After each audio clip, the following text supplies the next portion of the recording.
Hi, my name is Rich. I use the he, him pronouns, and you're watching my YouTube channel where I play amazing tabletop role playing games with friends. This is part of the Intercontinental group of awesome, our weekly game. We're named because we cross two continents and our games are awesome. So there you go.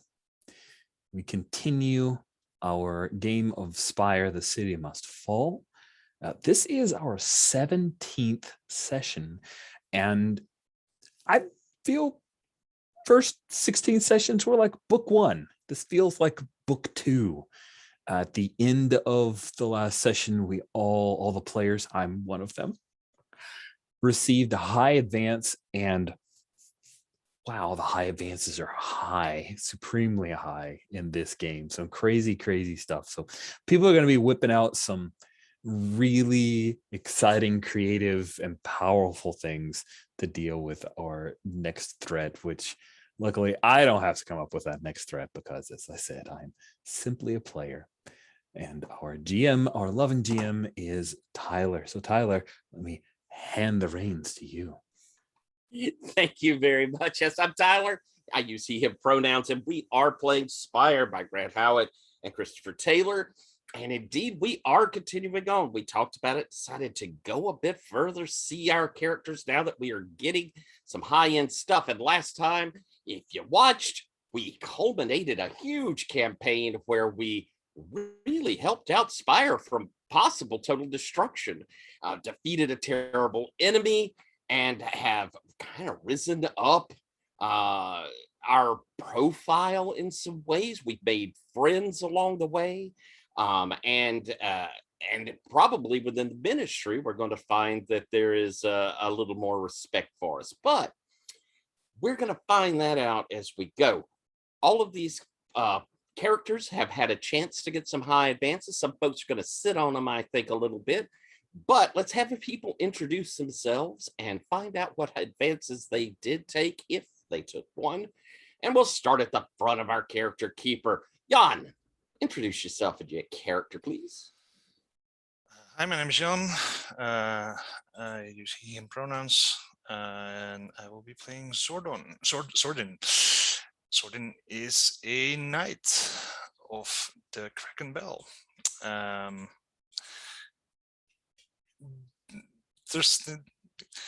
He's gotten into a bunch of fights recently. He's got some fallout from a lot of stuff, but we'll try to fix that. And for my advance, I will go. I have chosen to I will have to accept a quest to seek the Grail. I'm not going to tell too much about it yet. Don't want to tell much about it. All right. All right. That's cool. It's awesome. All right. Thank you very much. And next up, Alex, introduce yourself. Tell us about your character. Hi, I'm Alex. I use he, him, and I'm playing Gerald. And he is the sneaky spy who can manifest minor lies as reality for a little bit. Part of being a disciple of the masked god. And he has gained even more weird powers. I've taken an advance, which I don't think is even published yet. Kellen's disciple. Once per session, mark D6 stress to reputation and declare a mentioned person to have been one of my cover identities all along, but the person cannot be someone with higher political power than me. So that is so awesome. Yeah. Wonderful. Thank you very much. Next up, we know who you are, but tell us about your character, Rich. You bet. I am playing Aramis Fleck, the Lajan, or the priest of the group. He's definitely the cleric among you. And I have two different high advances that I have my eye on, and everyone seems okay, or at least they said they were, so I'm taking them at their word they're okay, that I choose it down the road. So I'm sitting on that high advance. Luckily, I don't have to go and up and onto the mountains and train with a high level Lejeune to get it. We'll just say that it happened. And yeah, so there's Aramis at this point. Awesome. Thank you very, very much. And next up, Jen, introduce yourself and tell us about your character. Hello, I'm Jen. I use she, her pronouns. I'm playing Fonara Avri, who also uses she, her pronouns. She's an Ezraite, meaning, of course, that she is a business bastard of the divine degree. Follows the god Azure and buys and sells things. Last session, got to have some fun denouement moments. And got a high advance, which I spent on buy anything. So now Fonara can buy or sell anything to or from a willing participant. Skills, injuries, memories, stress, anything. Anything. Wow. That is so cool. Oh, and last but certainly not least, Sabine. Introduce yourself and tell us about your character. Yeah, hi, my name is Sabine. I use any pronouns and I'm playing Bizarre Shadewright, who uses he, him pronouns. Bizarre is an inksmith, sorry. He is sort of a journalist and writer, and for some reason or other, he seems to get into the thick of things a lot. Well, maybe he's because he provokes it a lot. I don't know. And his high advance is one I've designed myself with the agreement of Tyler and the refinement of Tyler and the rest of the group, and it's called Alternative Facts. And it means that as a journalist and writer, I can just write stuff into reality, and I can write three things. One thing is a fact, one thing is a rumor, and one thing is seen as a lie. These things aren't really facts, but they're seen as facts. People believe what this statement is. It isn't necessarily true. That's why it's called alternative facts. It's not a real fact. You know how people are if they hear stuff often enough, or if it's just written into the collective consciousness that this is a fact, then some people will just say, yeah, that is how things are. And I can just write these things, just one of each at a time, and I take my stress if I do, but might be worth it. No. Excellent. Thank you very, very much. And we're going to start with a couple of a little bit. This one is going to be a kind of free play, deal with some of the after effects of our last big series of adventures, and we might have a little time here. You've worked so hard, you deserve a bit of a break. First thing, you're going to lose some of this stress. I think that is a nice thing to start off with. And so what I'm going to do is I'm going to go through and I'm going to ask each of you how you got rid of one of these stresses that's really, we're going to clear all stress that you have on your character. But I'm going to start with you, Jan. Sorden has blood and mind and shadow. But I think mind's the one I want to find out about.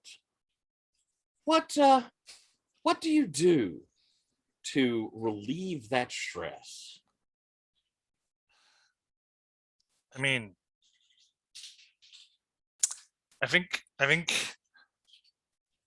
that's going to be one of those things where, like, it's going to be drinking, obviously, but it's going to be like talking at the bar and going like, I've been having weird ass nightmares lately. Just like shadow things there. Do your comrades they support you, or do they laugh at you about this? I mean, there's definitely laughing, of course. But it's fine. You got to get through the laughter to get to Yeah. the heart-to-heart moments. And I think that, you have these nightmares do have a strange consistency to them. You keep dreaming that there's something lurking inside of you, something waiting for your sleep. You would swear that in those moments as you're drifting off, you can feel it worming its way inside of you. In the night, you hear the little patter almost of something in the room with you.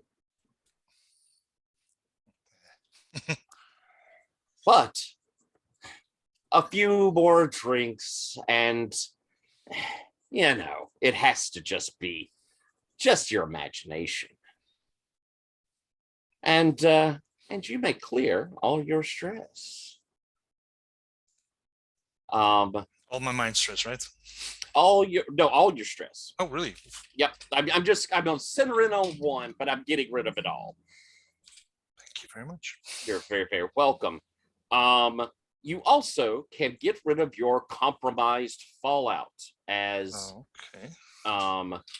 we will be coming in this session to hear about your trip to the ship coming in, but your compromised fallout we can go ahead and leave off.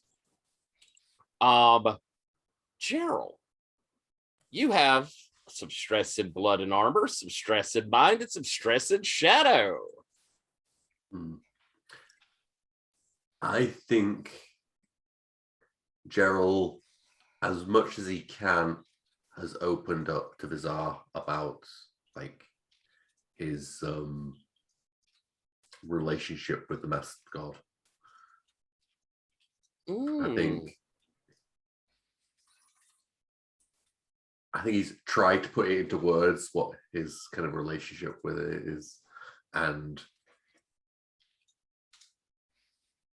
also kind of apologized for not always saying what he's up to within his worship of the masked god, but he would never do anything to harm Vizar or cause.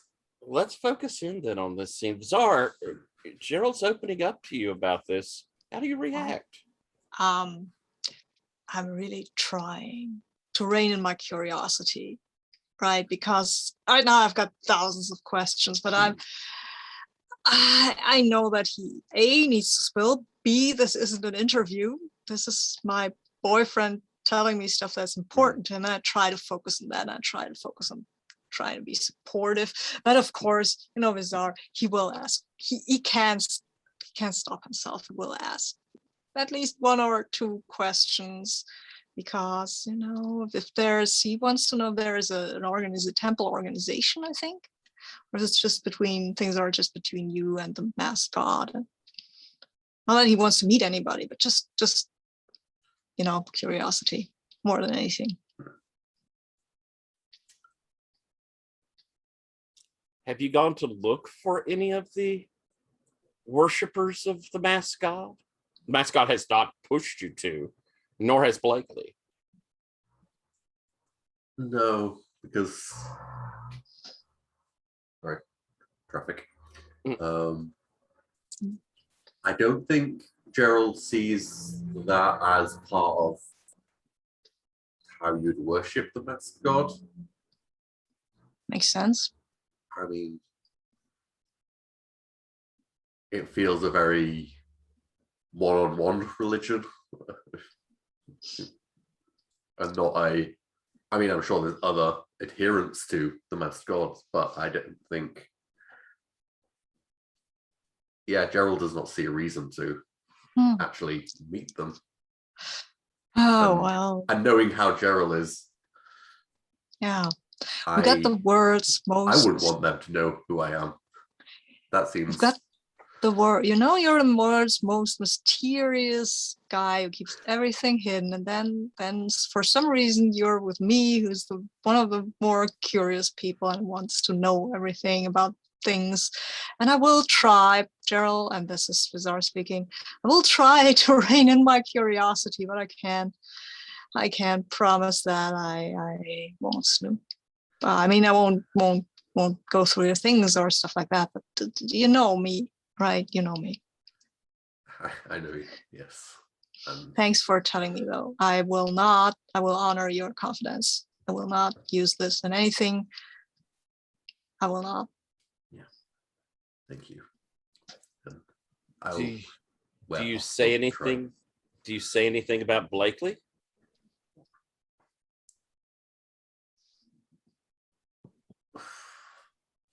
Because I don't think you've even told of the rescue. Just Venara alone really knows of the rescue.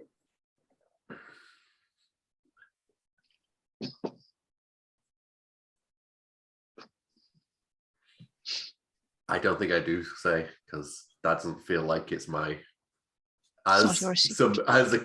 as Gerald, I am Mr. Mysterious, and I don't think I wouldn't appreciate my secrets being told.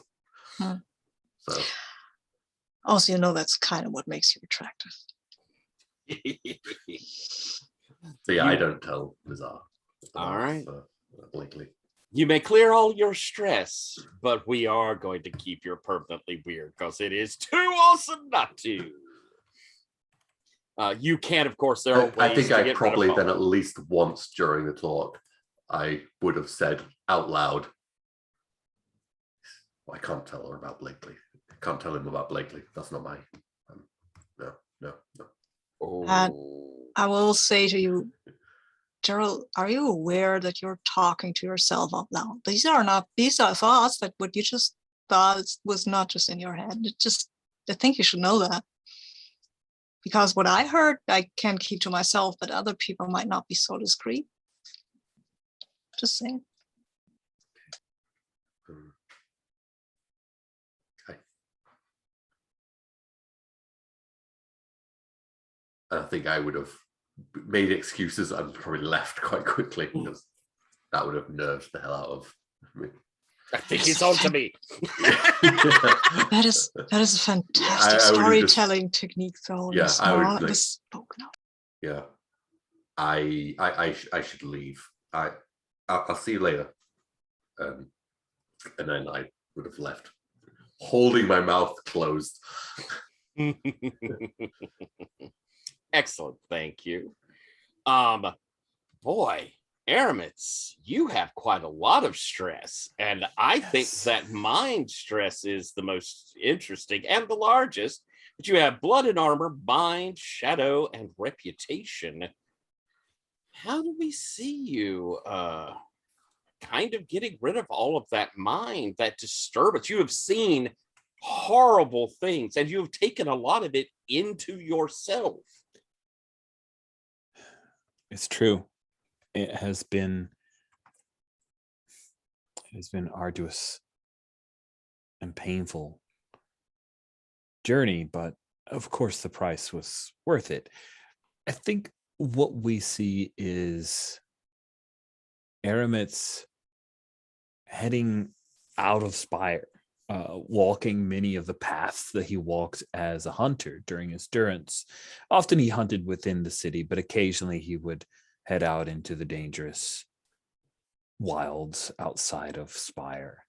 And that's where he seeks his solace. And there are times when he basks under the moonlight, the pure and naked moonlight, not what is filtered down through Spire, bounced around. And he keeps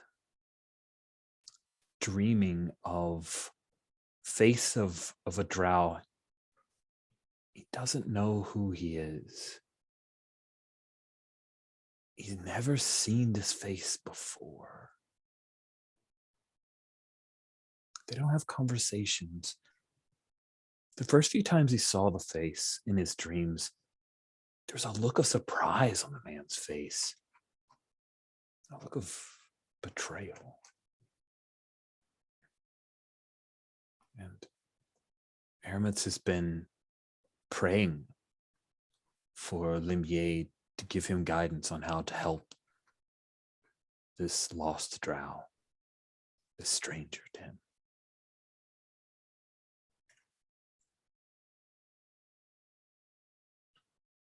I think in one of these dreams,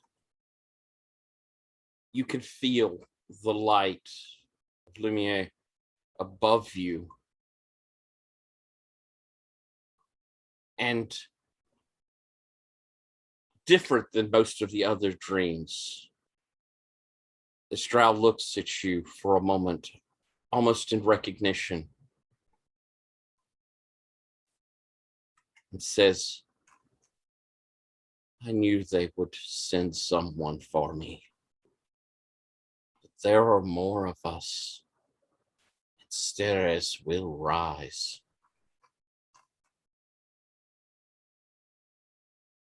Then the dream changes. You don't know. You don't know what happens.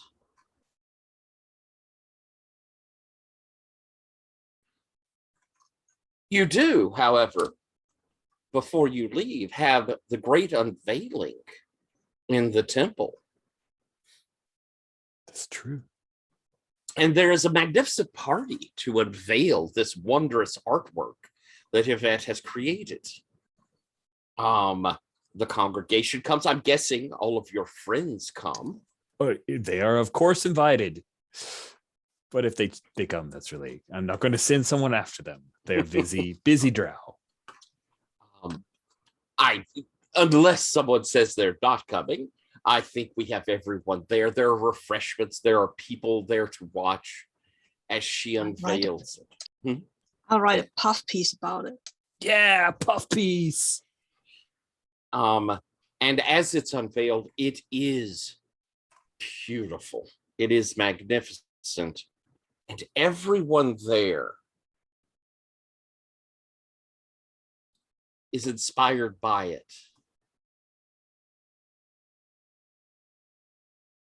It's not exactly hope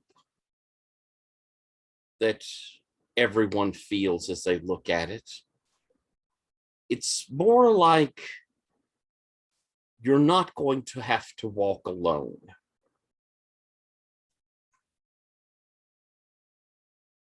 But it helps you realize how truly talented Yvette is. Because days, weeks after the unveiling, everyone who looks at it still feels this emotion, still feels this inspiration. Because she's an idol and she has invested that particular artwork with her beauty is truth power.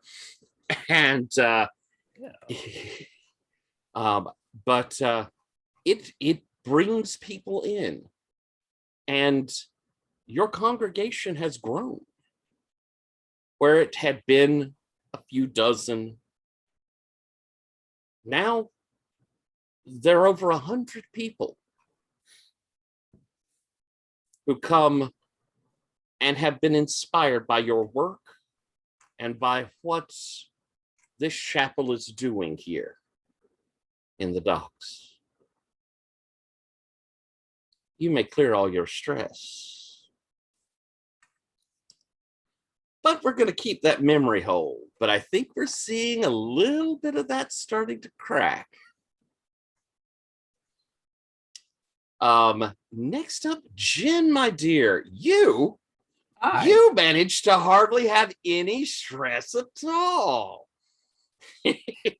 But there is a bit in silver. It's true. And I'm intrigued to hear how you are getting rid of that stress. Well, let's see. Suppose I've got to go find some straw to spin into gold. You had worked out a deal with Yeshua before her demise, and you actually still have that contract. Now, the family rhymes cracks beneath is in a bit of, well, they're sort of in the outs. Both Joshua and Lucian are dead, and their son has been taken into custody. Mm-hmm.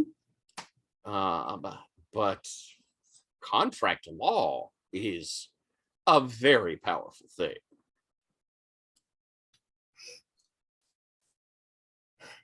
Well, I mean, I suppose at this rate, the only decision is whether I go myself or hire a proxy.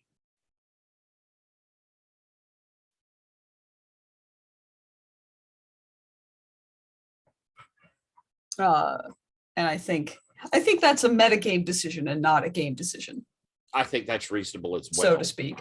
Because we are talking, we can have some spread of time. Sure. This was a trip of 6 months, and you had even talked a little bit about getting out of the city. Mm-hmm. Yeah, and just taking some time to become less interesting, then returning and being interesting for new things could be a very strong incentive. What does the rest of the table think here? Aramis would miss you, but I Yeah. think it's a cool idea. Like, it definitely feels like end of book 1, you actually go on the trip. Book 2 starts and you're coming back. That seems cool. to me. Yeah. I'm Okay, cool with yeah, the time if- jump of things that happen. Okay, yeah, because that's 6 months for everybody, not just me. If this happens, I'm into it okay, personally. okay. Not to speak for everybody, but that's where I'm at. I mean, 6 months is plenty of time to heal a certain broken leg, but Mm-hmm. And a pierced lung and stuff like that. So stuff yeah, like that. So, yeah. totally into that. All right, cool. Then I'm gonna do it. I'll, close down my little booth for the time being. I'll sublease it probably to somebody else for a reasonable fee. That way somebody's using it and they have an incentive to not just let it rot completely. Excellent. And I mean, you were going up the river. You're going to, during this trip, visit several communities, drow communities. There is one of the human holds that you go to. But this particular one is, I think I'll put it as sort of the highlight, really, of this trip, because it is beneath a mountain, and they have this enormous machine that they seem to run their lives around. It digs and brings up things from below the mountain. It's a mining community of sorts. But the machine also seems to demand of these humans things like every day they come with a card and they place it within a piece of this great machine. And it notes when they are working. It notes when they have stopped working. The rhythm of their day is completely dominated by this machine. And while it mines and brings things up for them to sell, the machine also seems to produce food for them. It produces the necessities of their life, building materials, come full formed out of great doors in the sides of this machine. Fascinating. Are these people happy? They are content, which is something you almost never, honestly, you may have never really seen before. There aren't many highs here, but there aren't many lows either. It's not like the home nations, which are always in such strife, or Spire, where there is the constant desperation. These people have purpose, and all of their needs seem to be met. There any leadership at the settlement? There are those that are called the engineers, who tend to and hear from the machine. Yeah, I'll definitely put on a little spread and see if I can't coax them into some kind of meeting. You are certainly able to make your way to speak with several and get several that will come in and talk with you. Rather than getting too deep into a moment here, what do you try to learn from them? Well, two things. One, just as a general, I'm still here to trade and do stuff, of seeing what they are interested in importing and what they are interested in exporting.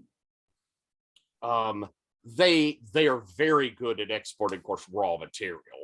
It's a big mining place. Right. But they, part of that, and maybe what strikes you as a little more easy to transport, is gems. They have an ass load of gems that they seem to almost consider byproducts rather than an actual commodity. I mean, they recognize there's value to it, but Sure. it is not the purpose.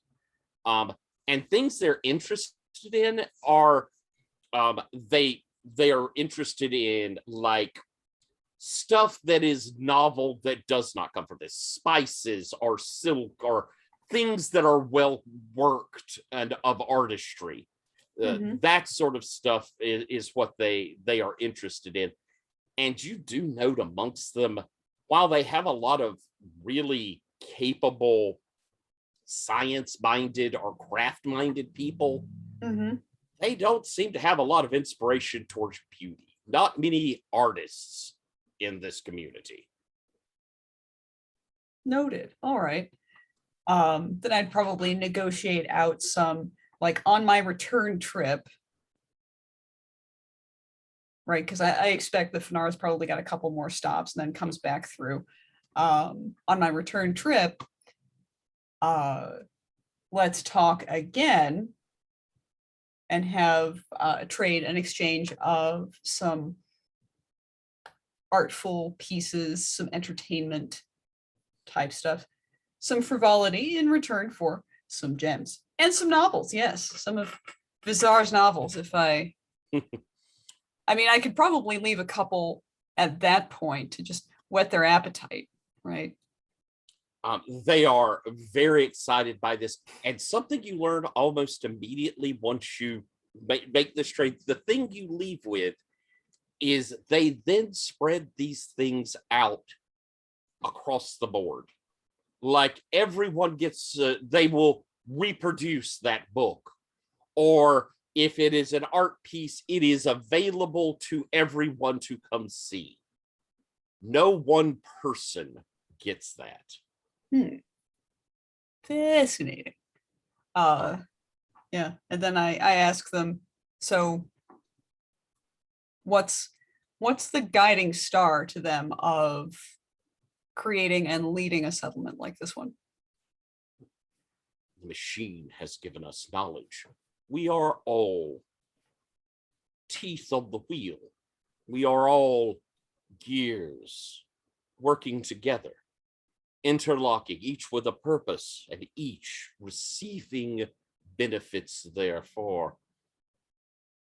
We are one people, like the machine. We work in concert. Nothing is greater, nothing is lesser. We are one. Fascinating. Thank you for sharing your perceptions today. It is our pleasure to have you visit. You are kind and well spoken. In the past, we have had dealings with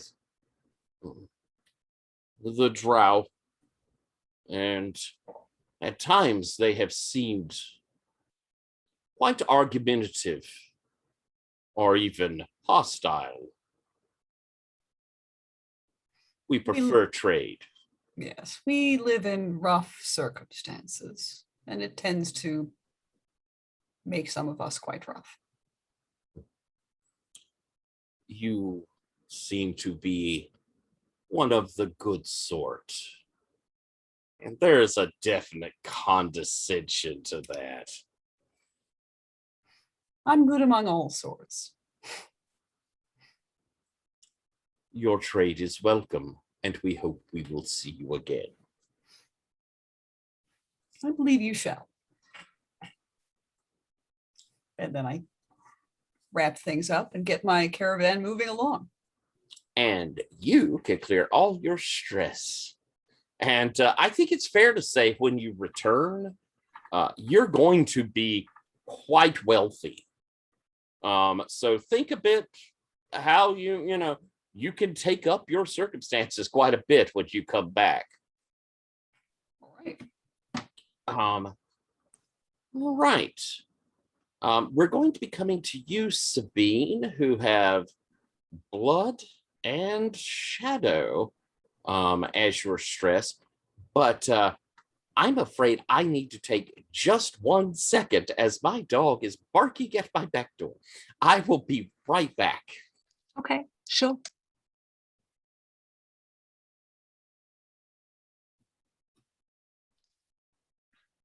Let's turn his camera off. I think he's Probably in gone. this- I'm assuming that phone call.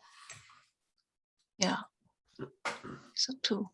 So it's up Probably. to us to fill the empty space. Yeah. Yeah, I mean, Yeah. I mean, we still recorded, right? Yeah. But I think it's more interesting for the audience, hello audience, if we talk to each other Yeah. Exactly. instead of instead of just I'm really getting- interested with this 6-month time gap jump that we've introduced. Mhm. yeah. Like, Yeah. So I think it's about a correct amount of time to let all of the heat from the peak of our last adventure settle out. Yeah. Yeah. my brain instantly thought of it as first season, and then all the characters went on summer holidays and then came back, and then they changed because They all have new haircuts and yeah new clothing that Yeah. you haven't Right. seen before. Yeah. Right. Right. New sunglasses for Bizarre. New mask for Gerald. Here. Sorry about that. I let her out at our little break, and she doesn't like being outside any more than I do. So Pets resemble their owners. very true.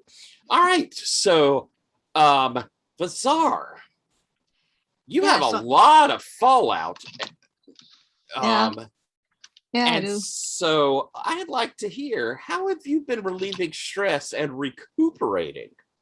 I think what I've done, besides just staying where I am and not doing a lot of physically stressful things, I have hired my sister's eldest daughter, who's about a teenager of 14 or 15, just to help me run around, get me stuff like that. As long as I've still got the old typewriter, write in the F's, and I will have a new one. By the new season, I will have a new typewriter with that has F's in it, but still, there's always stuff to do. And if I go with the Gray Manor stuff, I think, running around, that may be the thing that this kid does for me. She needs a name and a picture, but she will have that. But I think that's the way I help myself recuperating, because I think the swan, the reward for the swan's capture will allow me to pay her. I certainly think so, yeah. And I think that maybe I've become more of a fixture at the gazettes, and my novels might sell better. So I would be maybe in a more comfortable place, at least for now. Yeah. I think that makes sense. Are you still staying with your old landlady, or have you gotten a new place? I think I've got a new place now. Yeah, I got a new place. One of my ambitions still for the future is to run my own gazette. So this is there is no gazette here yet, but there are this is a kind of in the first floor, or no, the second floor, sorry. living spaces, and then down there's an old, which used to be some sort of rather sordid pub or something. It's empty for now, but I've got my eye on it because you could put a printing press in there. Nice. Well, you will need to come up with who this Yeah. relative is. Yeah. And I'll say you have a bond to start off with them. Okay. And you can relieve your stress, and you can get rid of your shortness of breath and your broken leg. Nice. And I think your rumor has run its course. Cool. But The I unluck curse. never got to use that unluck curse, and I'm going to in the future. Very nice. I also I don't know if you saw that because there was a lot of stuff in the Slack, but I wrote a little thing about Vizara's family, and you might use that for this uses the rumor as a starting point anyway, so you might use that if you want to. I did see you had put up a background. I will read it. I didn't have a chance today. It was a worky day, so I will make sure to read through it. It was a bit last minute anyway, so. So I want to know, you say you've been, getting more out there to the gazettes and stuff like that, and doing some things with Gray Banner. I think that your name has been elevated, through all of this. What was the big story you broke here in this last half a year? Besides the whole thing where the head librarian uncovered this conspiracy of the Rhyme Cracks Beneath family. So you gave him all credit, did you? I mean, he was there, he was yelling bloody murder, and I want to be on his good side. And anyway, I don't want our names too much involved in this because mystery stuff is secret, and I guess the others don't want to be front and center. I would have cleared this up with the others. I can do that, or that seems reasonable, but I would have done that if nobody says, no, I want all the glory. Soren? Do you want all the glory? Do you want all the glory? I missed it completely. Okay. In the article I wrote about the whole Rhyme Cracks Beneath thing, I would have credited the head librarian with uncovering it unless one of you said, ooh, I want to be the one who cracked that for the article. Public view. I don't think Soren actually does want all the glory for that. No. Okay. Cool. Yeah. It is best to keep a low profile. Yeah, I know. I'm sure Gerald doesn't. I never saw Aramis as kind of the glory hound, and Fanara I kind of think she likes different kind of publicity. Then this story goes out. I think that your old master really enjoys the sort of glory that comes with he gets some new students, and I think that you can take a bond with him. Oh, nice. I will. Cool. Which makes for an interesting relationship with him. Definitely. We're gonna hop over to find out about something we still have hanging. This I think this might be like really. We've seen a lot of these things at the beginning of our new book series, kind of these flashbacks to things that had happened. And I want to hear about the going and taxing of the ship, Sword. Yes. I mean, that obviously happened. So you're taking the crew with you. Mm-hmm. And you approach this. It is an ironclad ship. It is quite big. Up comes a little robot. And as you approach it, and I think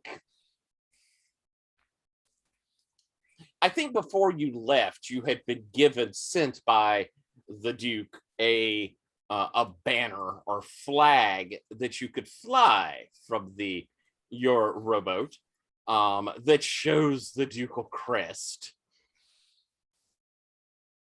And Yes. so as you approach, you're hailed.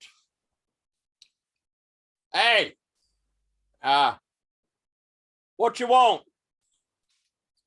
Well, I am here in service of the Duke, and I'm afraid we will have to inspect your cargo. Inspect our cargo? Yes.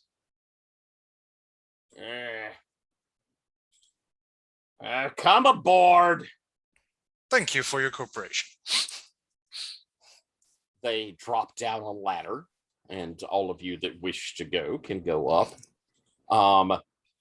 You can see that this is a human-made ship. It has a mechanism to propel it. It has a machine that propels it. But you might be a little impressed / intimidated to see there are a couple of light cannon on this ship. But you meet a human dressed in kind of a little bit of a uniform, but you can see hanging off of him are several tools to work on things. There are other humans working about. And you can see that there are crates and such like here on the deck. You also see that there are several drow on board who are kind of up here on deck looking at the approach to the docks. You've caught them just before they come into Spire on the river.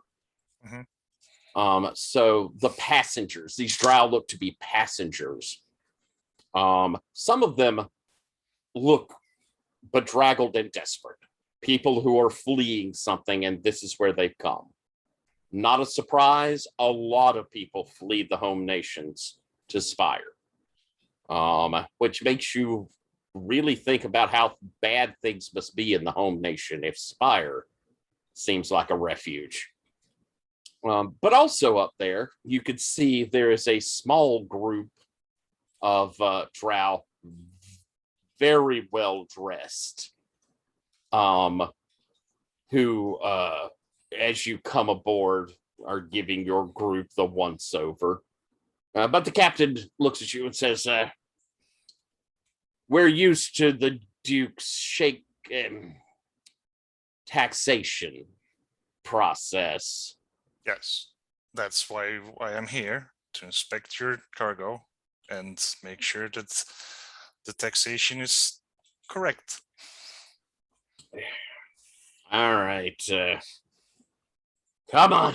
And he starts walking you around. But after you've walked a couple of steps, he says, look, how much are you wanting?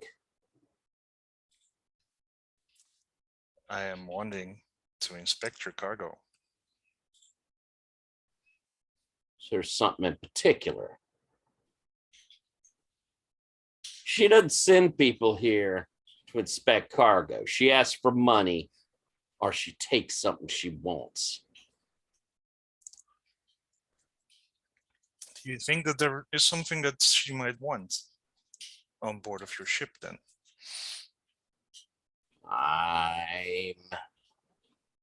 Well, I have a bag of money here. You want to take that, or you want to keep inspecting my ship?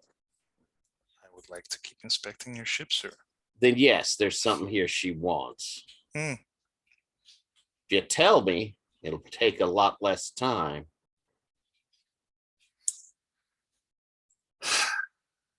You have a weapon on board your ship, do you not? I might have. Well. You need to be a little more specific. Oh, you have multiple weapons. Lovely. Well, specifically, the Duke is interested in a firing weapon that can keep firing somehow, of human make. Of course she does. Come on. He looks back over. Your crew coming with us, or just you? Yes, they are. To inspect the goods. emotions, and the humans kind of let y'all move on. He takes you down into the hold. Says, I should have expected that she would look for something like this. One of our finest engineers developed this. I can imagine. He moves over to a crate. It's not terribly large. Its name is James Thompson, The name of the weapon. the engineer. Oh, We call it a Tommy gun. okay. Is Master James up north in the human lands? He is. Yeah. It's a masterpiece. We don't sell a lot, and honestly, I'd expected to get a good price, but truth is, if this is all the Duke wants for us to land here, I have plenty of things to sell. Very well. I promise you that should you hand over this Thompson gun, then we will not require to inspect any of the other cargo anymore. Cracks open the lid of this, and you see an odd looking weapon. Not as long as the rifles you've seen before. And short and squat with a strange cylinder in its middle. He picks it up. Says, we've only started manufacturing. This is the only one I brought on this trip. Thought I might drum up a little interest. Tell your Duke, if she likes it, there are more. I'll be sure to tell her. He smiles. This is the sort of thing that can make one person a regiment.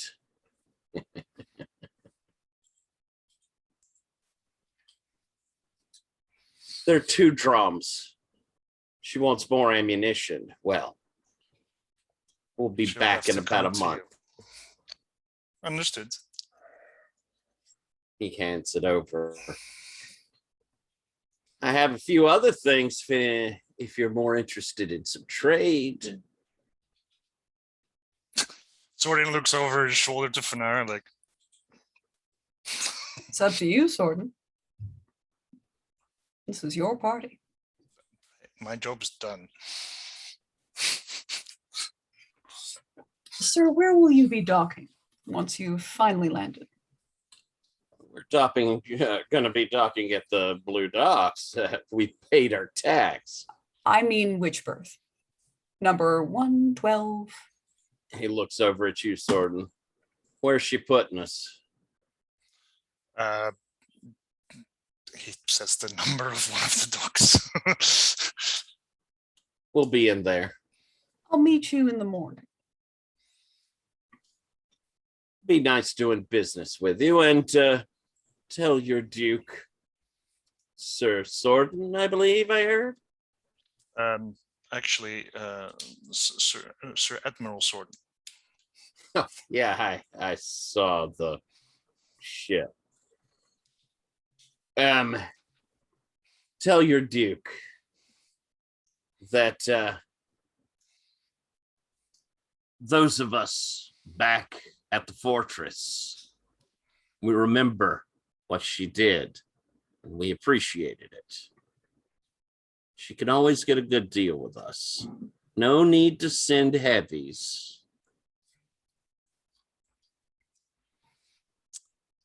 I'll let her know.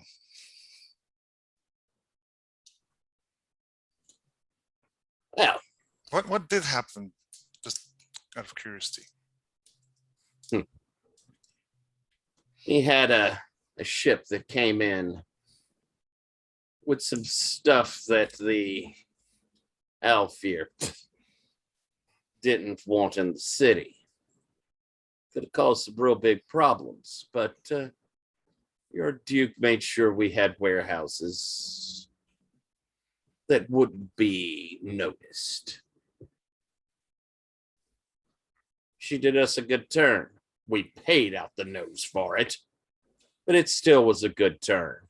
Well, if it was worth it, then it was worth it. It was worth it. Well, Sir Sorden, I'll show you back up.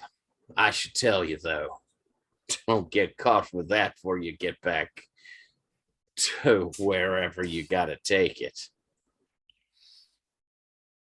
Those ice bloods get a hold of it. You and your kind are fucked. Arrangements have been made. Feel free to come see me tomorrow, man. Trust I shall. And y'all are escorted up and off the ship. The Duke is very pleased that you bring this back, but I think there was a plan to get a sketch of this before it's turned over. While we're still on the water, I reach under one of the seat boards and I pull out a little signal guy and just go. And somebody that I had arranged with earlier rides next to us in another boat. There is a very quick pass, move, and within a few hours, a sketch breakdown and the return of the gun. This, well, number one, it's a Tommy gun. It's a freaking submachine gun. And he wasn't kidding. This does turn one person into a regiment. How many bullets a minute do you think this can spit? They start telling you, we think this can potentially 1 every 2 to 5 seconds. Astounding. The thing carries 20 bullets.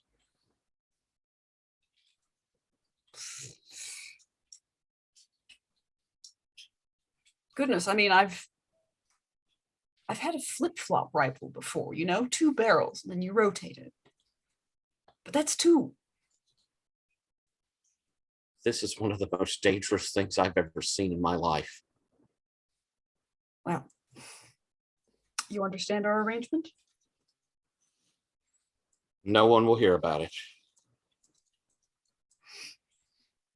But of course, should we need any produced in the future, you're the only person we'll ever come to.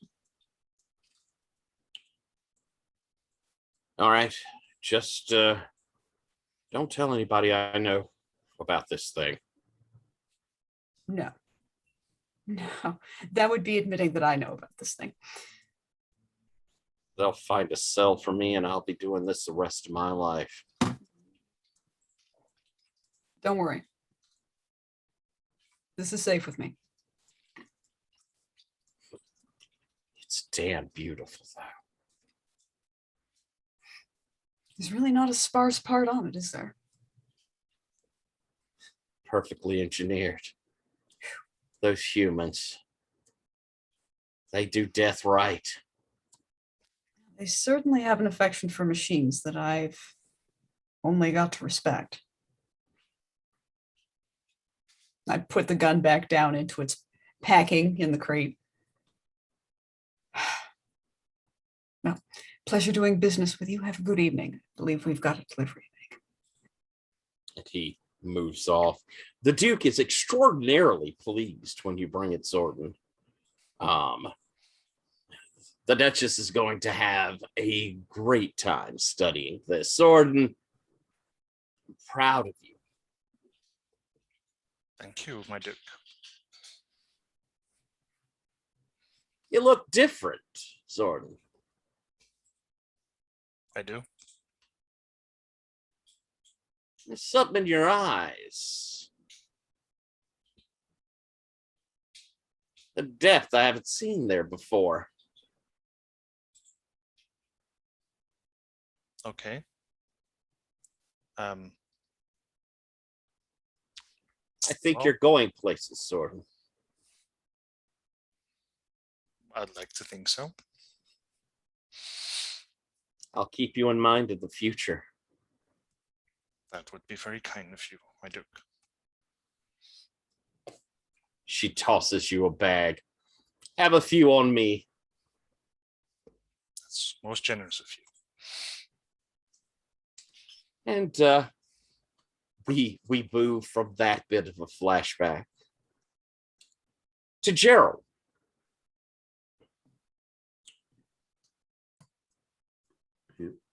Blakely has come to you.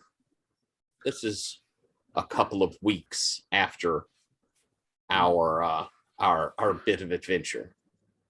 And she says, Gerald, our Lord has given me a mission.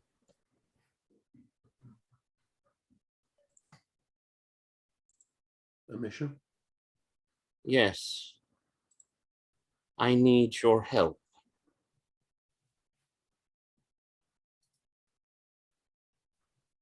I need you to help me kill someone.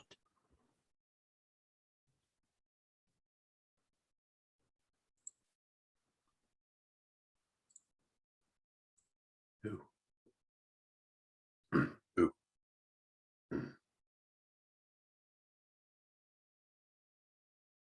I'm sorry, I didn't hear. Sorry. Sorry. Who?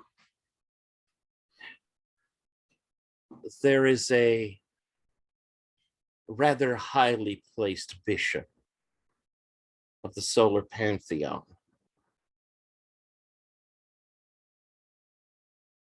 My Lord has given me a vision. It is time to begin causing them problems from within.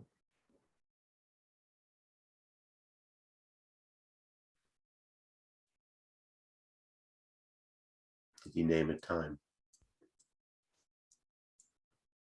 We left it to us to decide. But I've tracked her. I know her habits. I know when we can find her alone.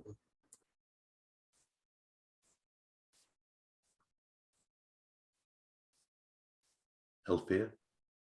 Of course.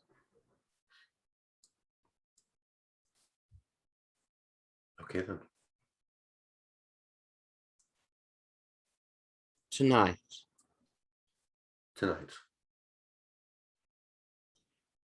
and so the day passes tonight. The two of you head up Spire to the Basilica of the Solar Pantheon.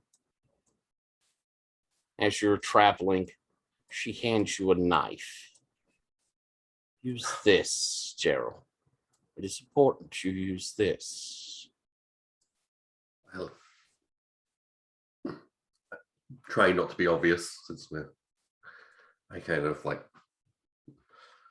look at the inside of my palm as I at the knife. It seems to be carved out of one single piece of obsidian. Hilt, blade, handle, all one piece of obsidian.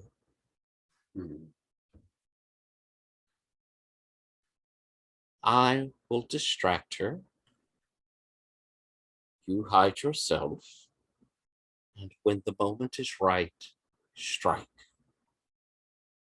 I will make sure there is no disturbance and everything goes as it should. Of course.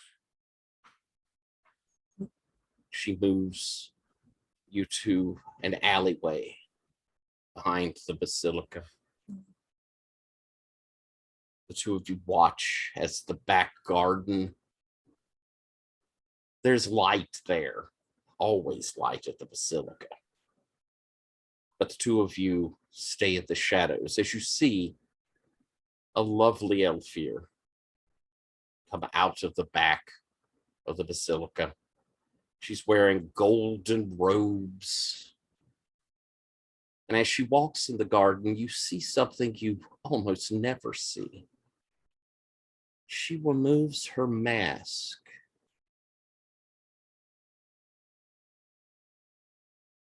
Her face is beautiful. She walks to the flowers of the garden. She leans down to smell them. As Blakely looks at you and says, now, and begins walking towards her. She moves up close as the woman looks up. Excuse me, do I know you? And Blakely says, no, Reverend One, but I come seeking wisdom. I have been led here. Too long I have languished in the dark, and I wish to see the light. She draws closer. As the Elfir steps forward, there is light in the darkness for us all. She reaches out her hands, and Blakely takes them and turns her so that her back is to you.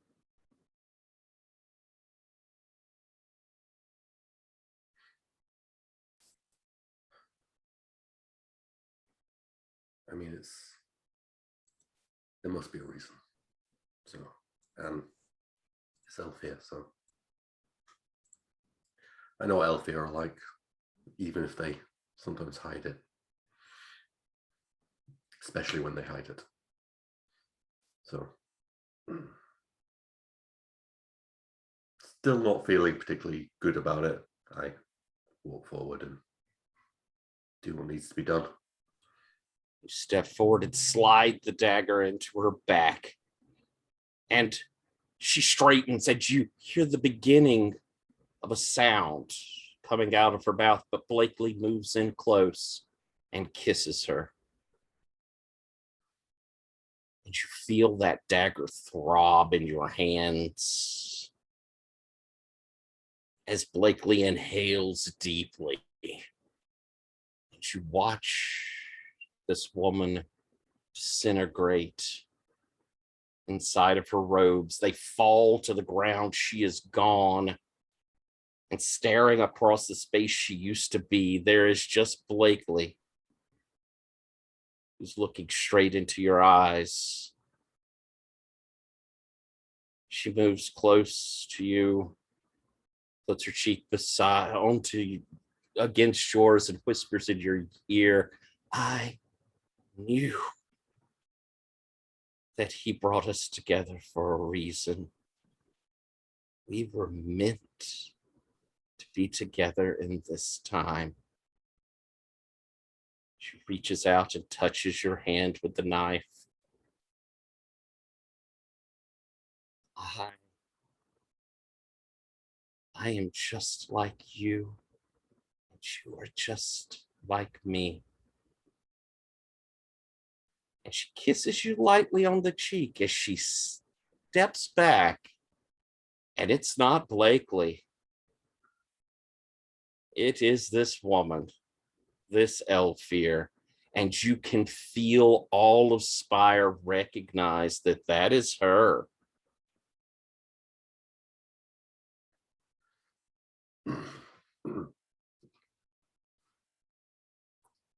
As a purveyor of disguises, it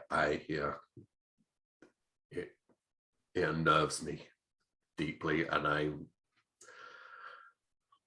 all my training is just keeping my face kind of almost blank with a hint of appreciation, which is a fake appreciation of her skill. I mean, there's definitely recognition of a skill, but it's more of a shudder.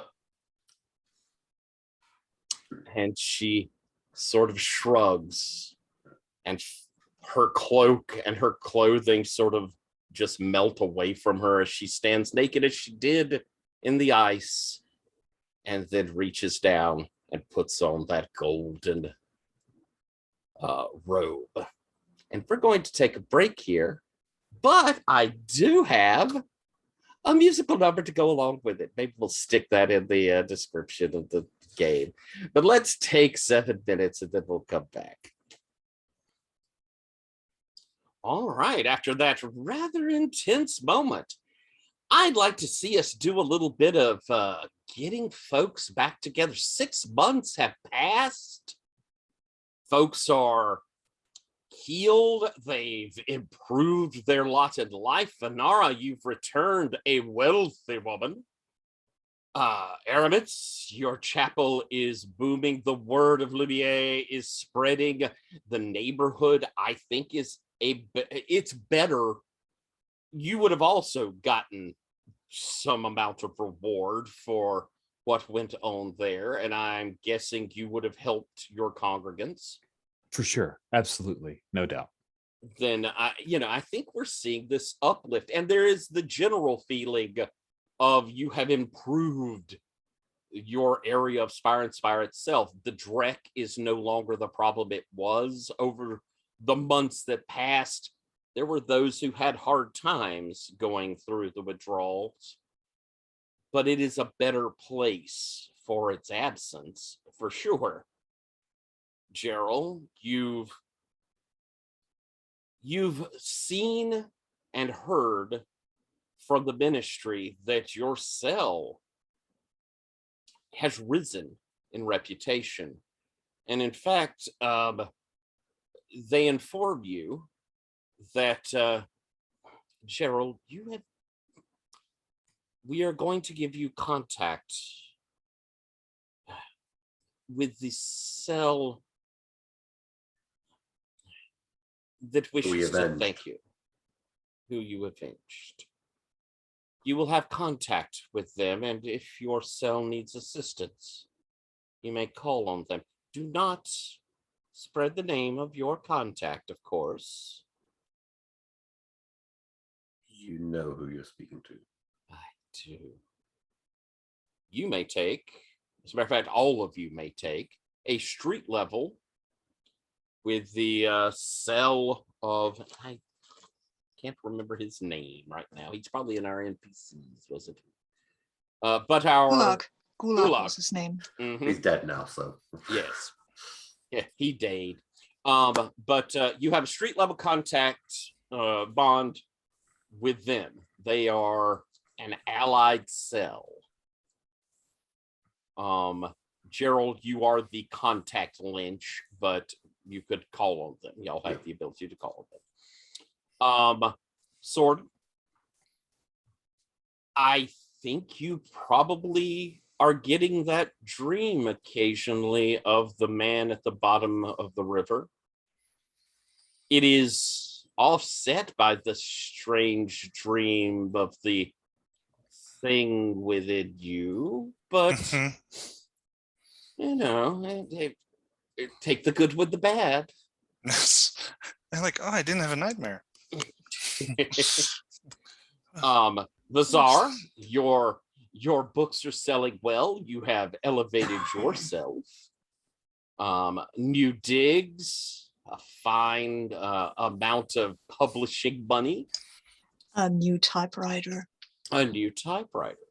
So I think, Fanara, you're getting back into town. Who is the first person of your crew you would go to see? Probably Aramitz. Go to see? No, I would be waiting on the docks for you. Did you let him know that you were coming in? Yeah, sure. I'll send out a runner. I figure Aramitz will tell anybody else in the crew. Yeah.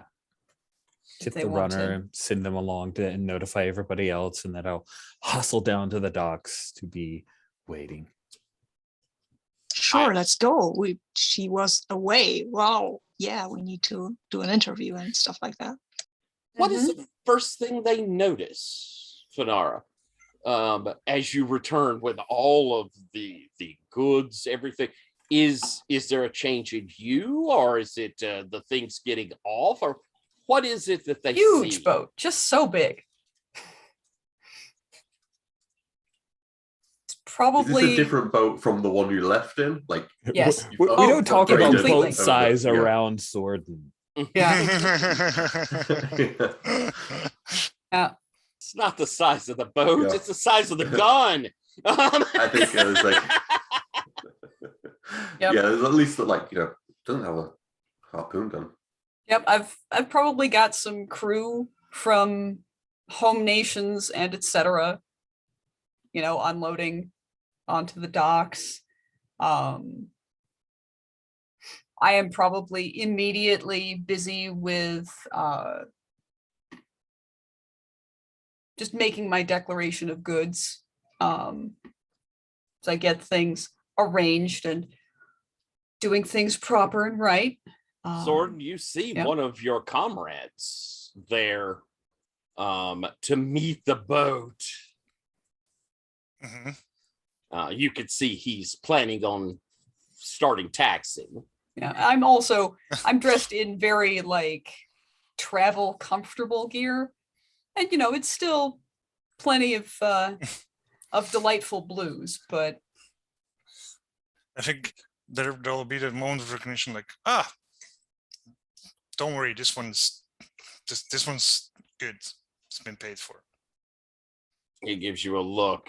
You sure, Sword? And that's Knight Admiral Sorden to you. Knight Admiral Zorden. If Melige doesn't mind, I will retreat from said dock. You may. Oh, thank you. Oh, thank you. And I'll buy you a drink tonight. You better.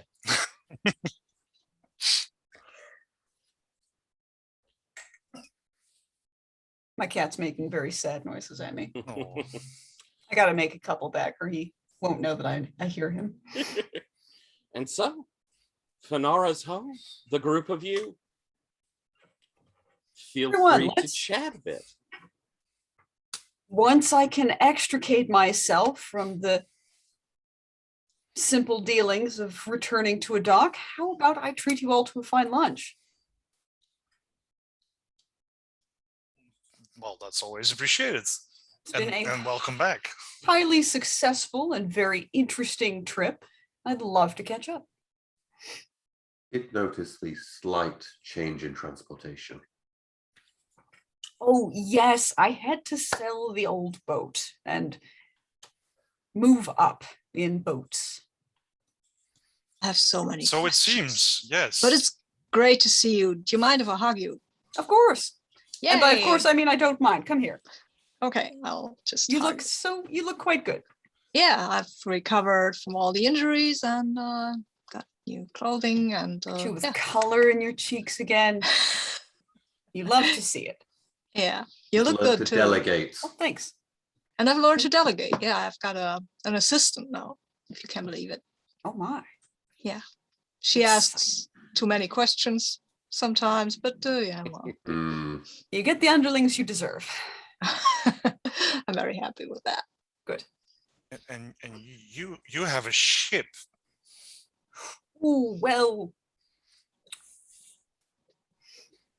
It's held in a couple of financial contrivances. It may not be a permanent ownership. Sorden, do you think it's bigger than your ship? I think it's bigger than yours. In fact, Fanara, I'm guessing that it's going to go on and do its trading things, right? Yeah, no, it'll probably revert to a mere investment stake and not be something that I've got to deal with every day. Just let me pull Sorden's chain a bit, yeah.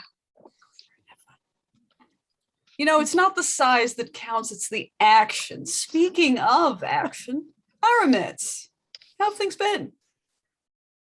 They have been excellent, Fanara. Thank you for asking. I think you may find the streets you walk as you come to visit the chapel have changed for the better. The community has really come together. It's a beautiful thing. I will be by the chapel as soon as possible to offer a token of my devotion. Excellent. I look forward to it. Is there anything that I can do to help you get settled back in? Oh, well, you'll have to help catch me up on what's been going on in Spire since I've been gone. You know, I'm not one for gossip, but I'll do what I can to bring you up to speed.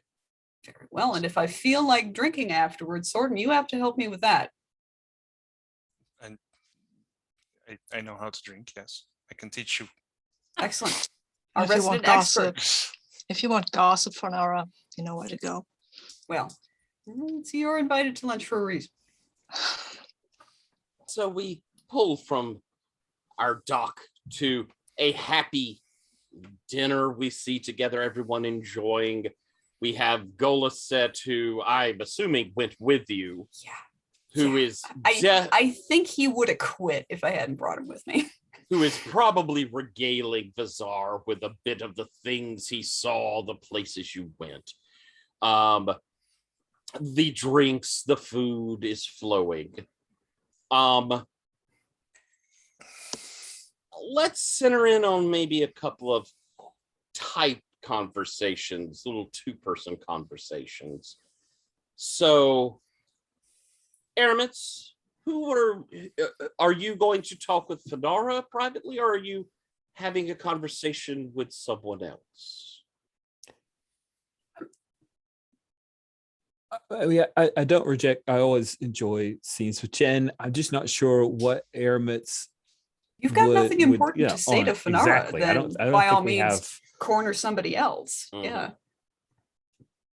I'm actually curious if Aramitz ends up in a bit of a conversation, perhaps the Kraken Bell at some point, or with the group with Thurza. Ooh. All right. Yeah. Then because I kind of want to have us with a melange of different people conversing. So I love that idea. Is it here at this dinner, or Sure. Okay. Yeah. As the people are laughing and gossiping, Thorza is beside you with a drink. You Aramitz are not. Everyone's back together. Yes. Yes, everyone is. And Zordon continues to ascend the ladder.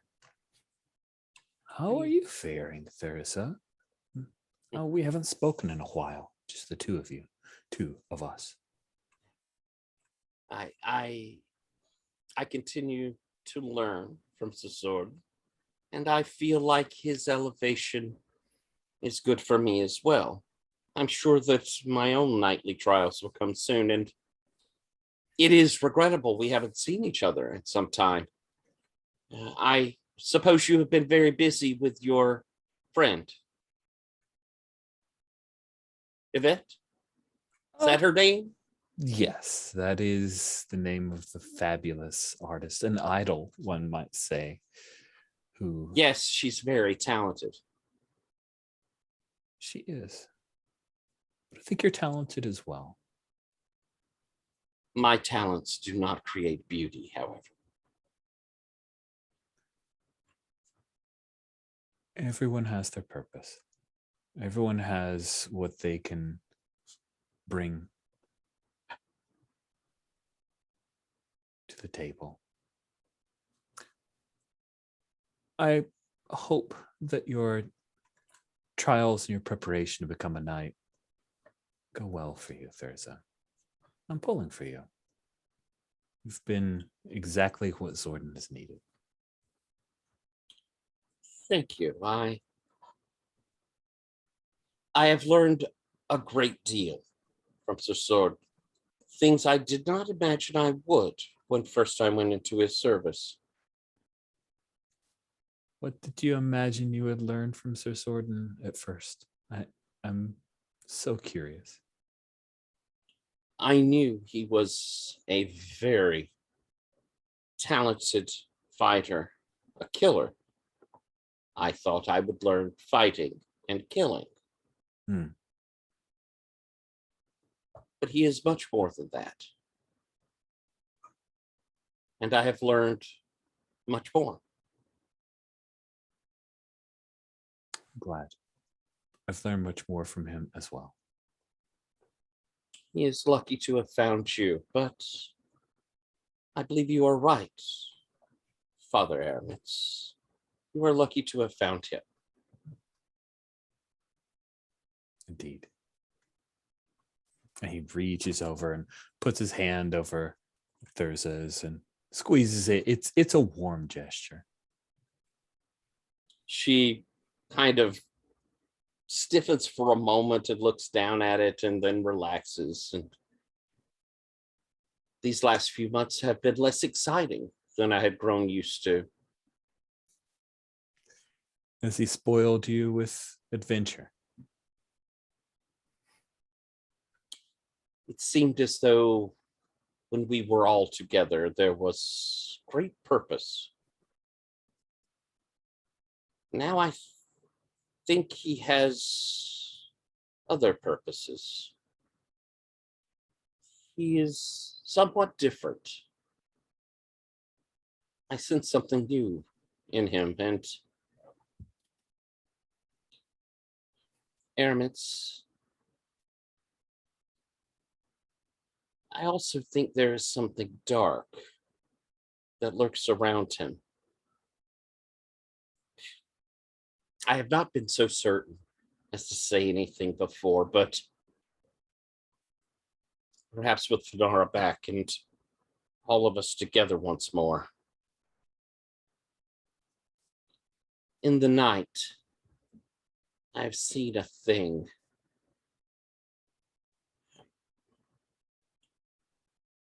There is something evil that lurks around Sir Sword.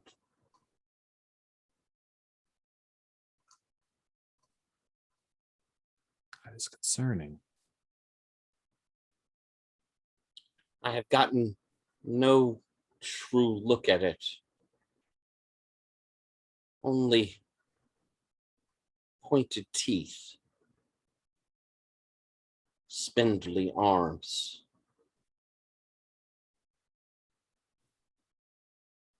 But it goes off in the night, and I know it is doing terrible things. And I believe it brings that darkness back home to Sir Sword.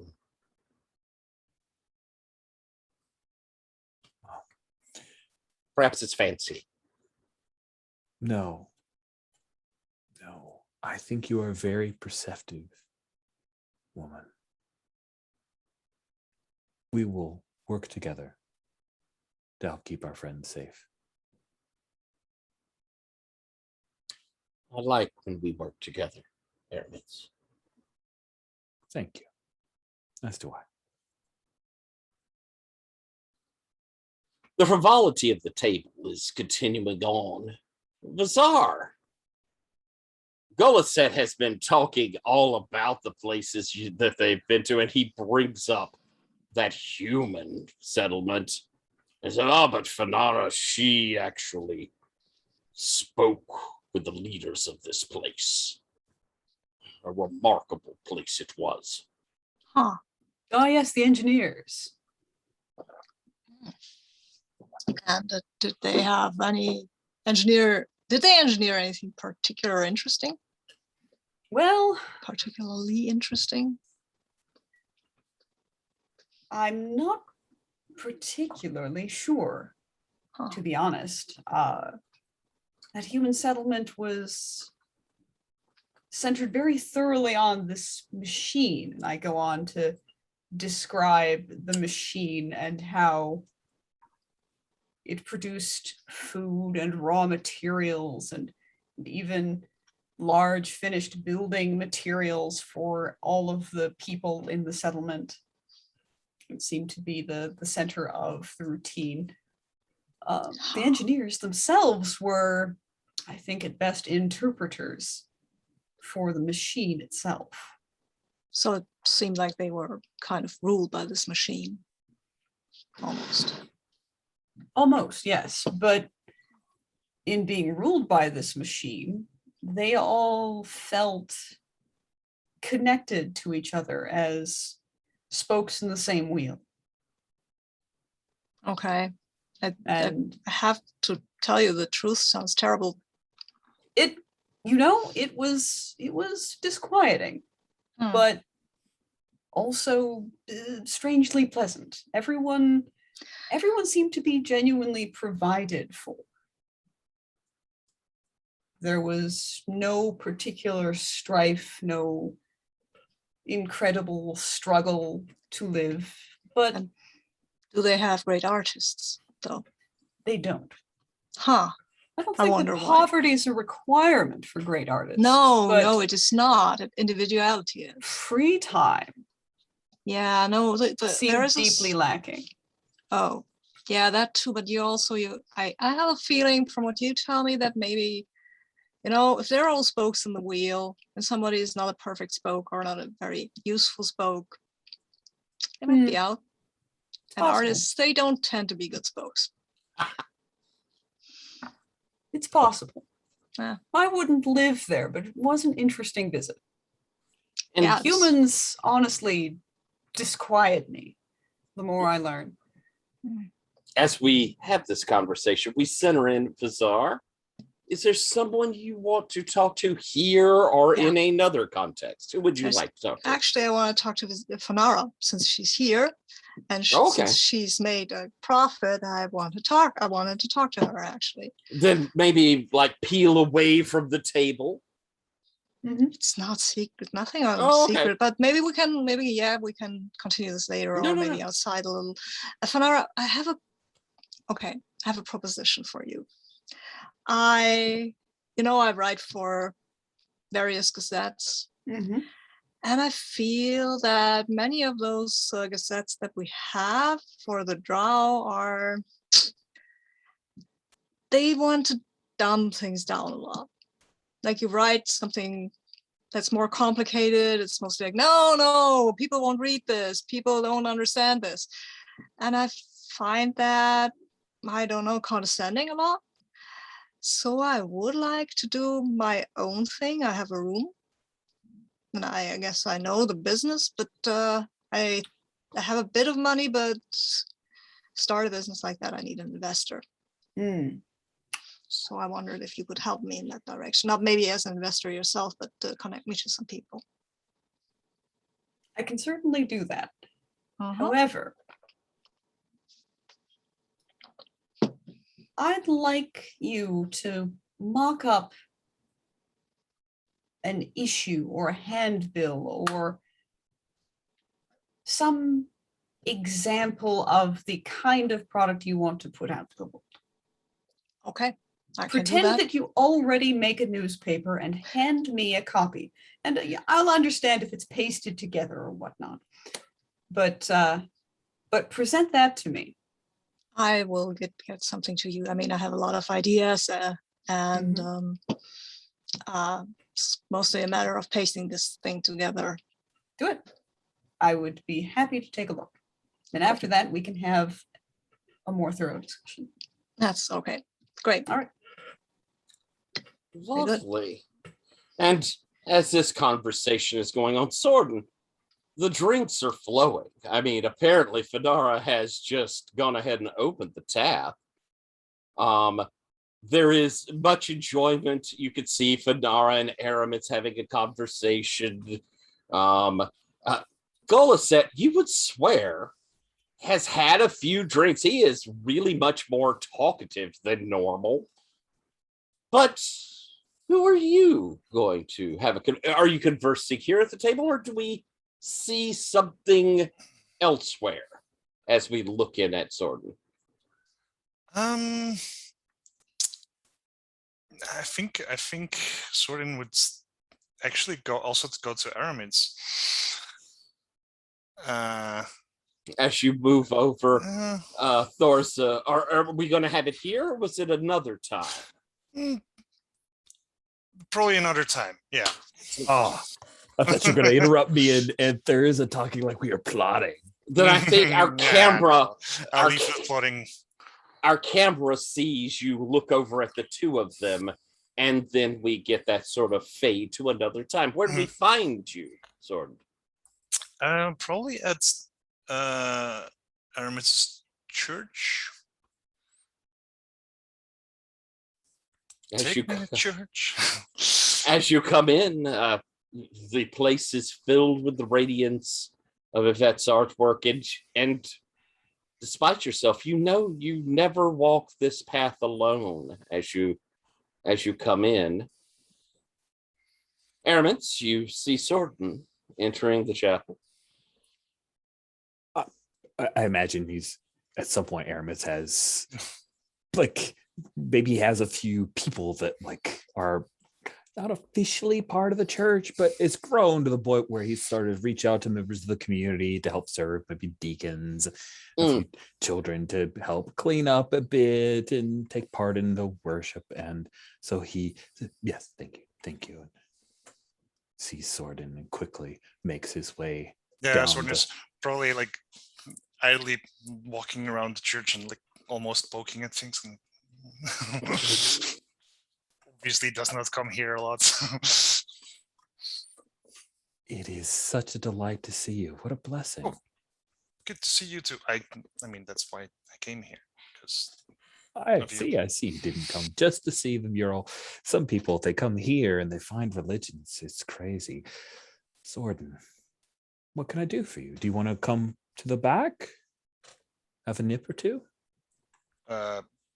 Yes, sure. What kind of nips? I have some scotch. It's not yeah. bad. Absolutely. I thought you like. I didn't know what. Yes, please. So he excuses himself, telling a couple people, if you need me, I'll be back here in my study. My good friend. Horse father. Thank you. Opens the door and you see that there are new like cabinets to start of like filing little cabinets, and the papers that used to be stacked up here all over the desk have been filed away in 36 different little cubbies, and the desk itself is a lot cleaner, and you see that he's started writing something himself rather than just reading. He walks over, closes the book, and are there things of comfort here? Have you made the place? Do you have pretty things or comfortable things here? There are gifts that certain members of his flock have brought, and so it's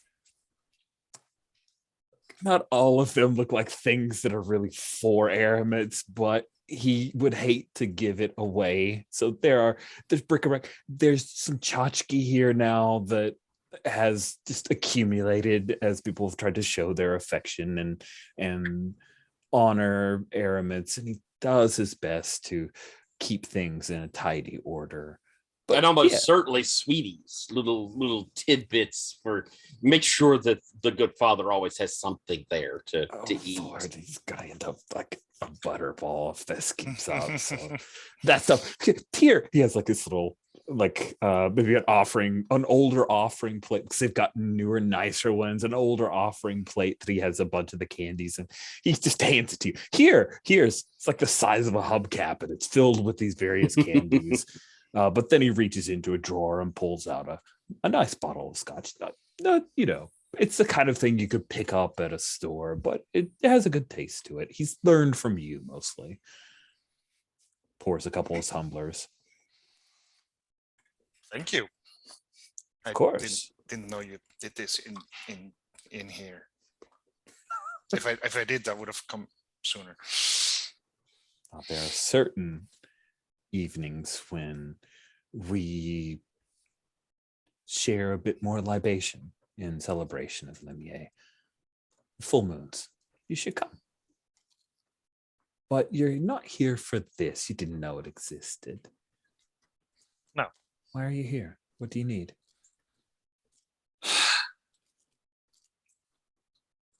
I've been having some trouble sleeping. And well, I've been having a lot of recurring dreams. Have you now? What about? Yeah. And there's two very different ones, and there's variations of those two, but it keeps being around, well, two things. Unburden yourself, Sorden. What are the two things you're dreaming about? Well, there's one nightmare that I keep having, and it's shadow and teeth, and just, I don't know, something like it's something inside of me, and like sometimes it bursts out through my mouth. It's like I always, that's the point where I wake up, like it bursts through my mouth, or like it's always unpleasant. I would imagine. And then like there's variation, like sometimes it just tears through my skin. It's, you know, one time it came out of my, well, rear. Wasn't pretty. So that one happens a lot. And Aramitz has reached over to grab a small journal, opened it up, and he's quickly, with a pen, like scribing down what you describe. And then there's another thing, and that's, I mean, it's not a nightmare, but it, like it, the weird thing is it should be, I think. I don't know. It's always, it starts at the water, and I always go under the water, and but like there's always a lady standing at the water. There's a lady with three faces. And but then I go underwater, and like I, you know, then it's like I'm going to drown, but then I don't. And then there's a man under the water.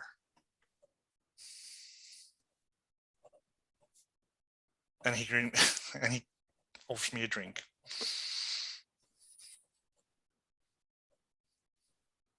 How do you feel when the man offers you a drink?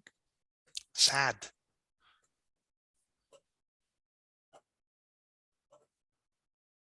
Do you know this man? Do you recognize him? Not really. But it's like, and then sometimes, like it's not just, he's not on. There's like a building under the water. Like it's.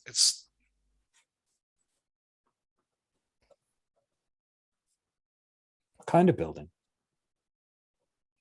Well, like a pub. So it makes sense that he would offer you a drink, right?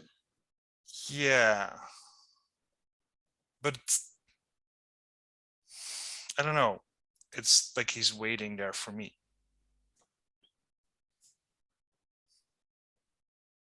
Like he's been holding a drink for a while or something. I don't know. Do you drink? Do you have that drink? Do you do that in your dream? I think so, sometimes. But I know there's always a conversation, but I don't remember what about. Let's see. Do you recognize any of the three faces on the lady?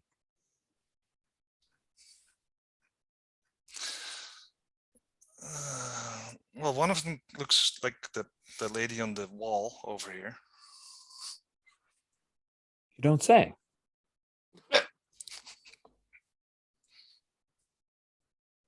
Interesting. And the other two? Well, I mean, there's one with like very dark skin and another with more of a like a half and half.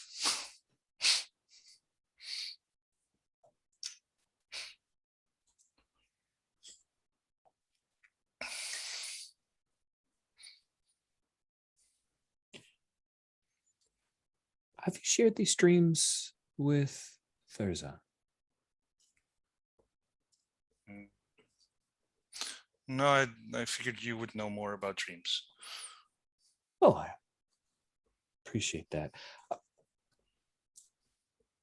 She is your squire, and so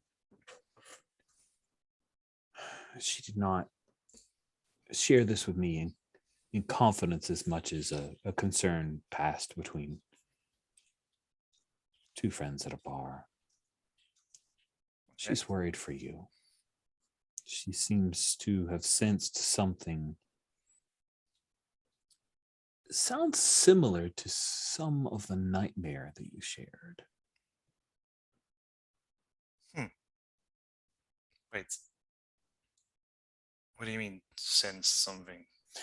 She mentioned that she had a feeling of some kind of evil. I would, it felt like she was saying that it was stalking you, but perhaps she's more aware of this nightmare of the two dreams that you're having. The shadow and the teeth sounds very familiar to what Thurza shared. You're saying that she's having the same nightmare? If she is, she's having it about you.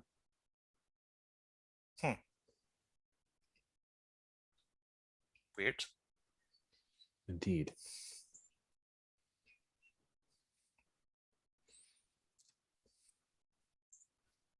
I'd like to lead you in a rite of respite.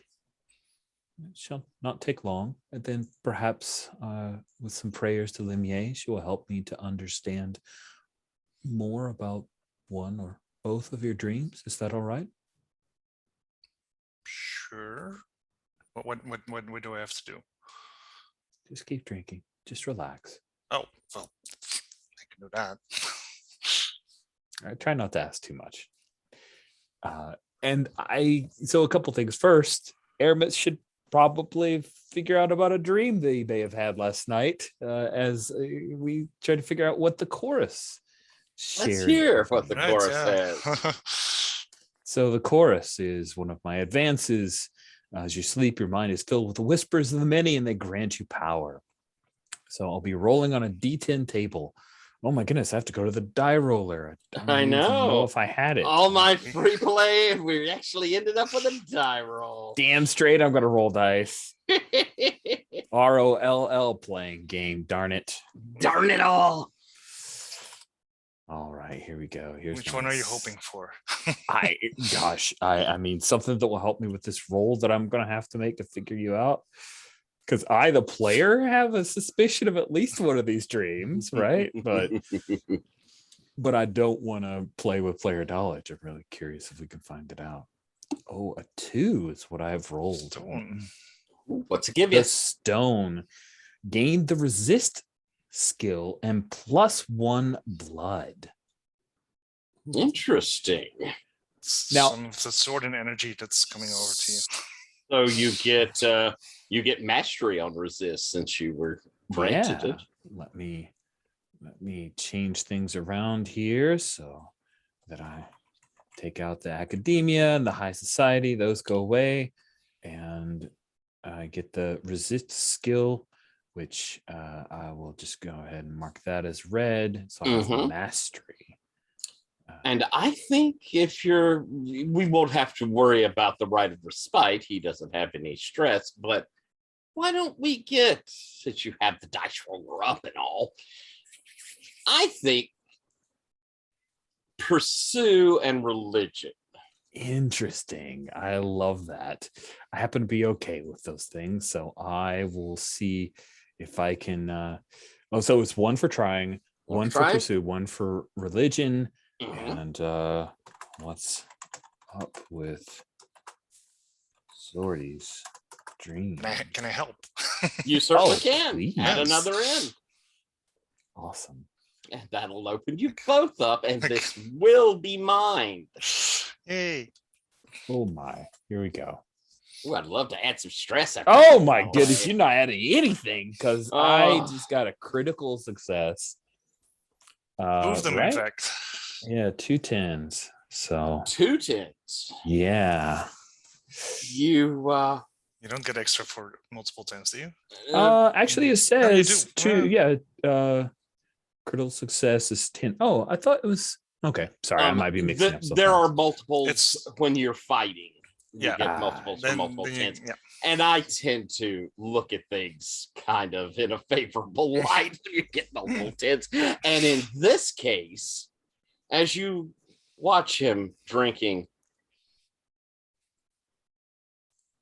you can sense the light here inside the chapel. I mean, there is always a bit of Lumiere's gaze in this place. You feel her comfort, and it suffuses all of this chapel. Now there is one dark place. It is there, lodged in Sword's chest. And as you're watching him, he's drinking, he's chatting with you. That darkness is writhing inside of him. And as you look, suddenly you see a face, needle sharp teeth, enormous eyes staring back at you out of his chest. And it looks at you, and you know it sees you. And it smiles, its pointed needle-tooth smile. You see its spindly arms reach up, reaching behind it. And you know there's Sorden's heart. And as it reaches up, it laughs and disappears.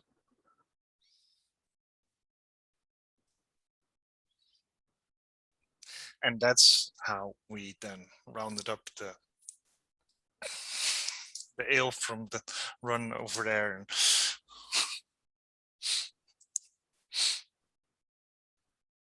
Here you develop. That's good. That's good, Zordon. A loving GM. Do I recognize the spindly arms? It sounds exactly what Thurza was afraid of. It sounds very similar to what Zordon had in his dreams. Do I know who this is or what it is? It's okay if I don't. I have to ask. It is not a demon. It is not a possession. Some occult thing has taken up residence there. But it's not a demon. But it probably is demonic. Zordon, Limier has given me some insight to your plight, and I have good news. It is not a demon. However, there is something that has, for lack of a better term, taken residence within you. A black spot, a shadowy patch.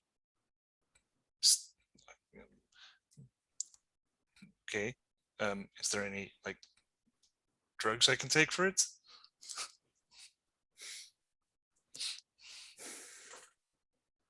Not that I'm aware of, but Vizar, Fanara, Gerald, and I will all work together to find a solution. It's just a matter of time and providence. Thank you for bringing this to me. you of course, will be in my prayers, but you always have been. But now I have something more specific. Now, the second dream, that still eludes me, but the fact that you see Limye above the water, I feel it will come to me. I will pray for guidance.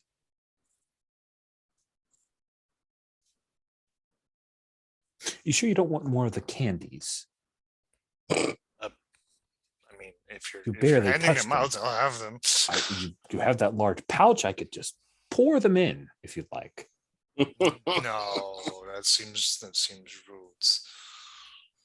As the candies get passed around, we're gonna pull Gerald. We have the table all excitable, and we're wrapping up here. So, I mean, I think if we can like jumping a little bit in time, right. I think I would like a scene with Fanara. Excellent. Possibly imagine like it would be while we're doing something mission related. I'm sure, like, I don't know if Gerald and Fanara would be on a Past or stakeout future? or after that party, After that part. So future. before future significant story events happen. But future from the party. That's cool. Yes. I think within days of the party, I think so. Sure. Still, Fanara is recently back from the city. Cool. So maybe not a stakeout. I don't know. Do you want to just be at my estate? Your estate. Yes. Anything. I bought my neighbor's house. Okay. No. Okay, what does that look like now, by the way? Like, Right now it's a mess. Do you Because plan there's to do remodeling going business on. out of it? Or is it a residence? It's a residence. I have different plans for my business storefront. Excellent. probably like stepping over boxes and Right, like there's yeah. a big tarp over something in the room. And there's, a table and tea set laid out, little dainty chairs. And I see you still have quite a bit of work cut out. Or I guess Gullah says, as looking at some of the heavier boxes. And well, plenty of it is going to be handled by professional movers and contractors. But yes, it's not as homely as it usually is, but it will be again soon. Well, I thought I know Bizarre caught you up on the rumors and going about the city in your absence. Mm-hmm. I thought I'd fill you in on some of the more hidden. All right. I thought it might be relevant to your business. You should know there's an asset in the Soul Pantheon now. Expect some turmoil in the near future. So all right. Plan your businesses accordingly. And I think I would also like give her a small list of people who have been disappeared. Oh, really? I and Blakely have been busy in the months. Understood. Imagine low level kind of Althea. Nothing too big, nothing too changing the political climate, but you know,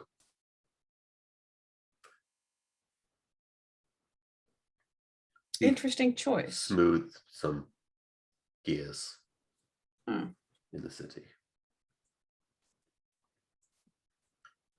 I'll I have thought, to you know, have to carefully consider the possibilities. I told Azar about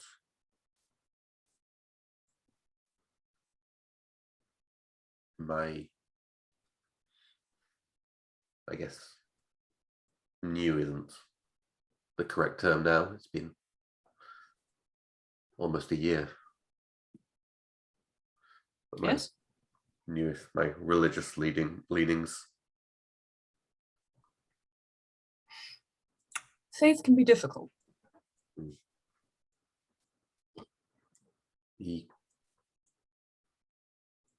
He was very, I could tell he had lots of questions, and he held them back admirably.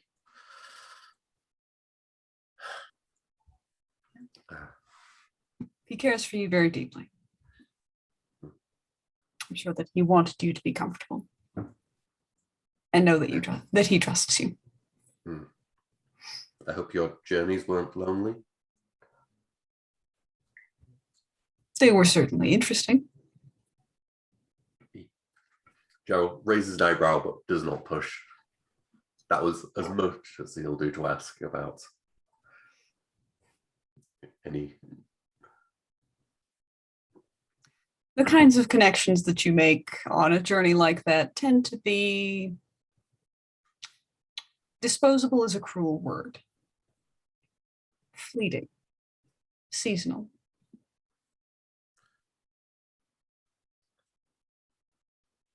Until recently, I would have been perfectly fine with disposable as the term. But,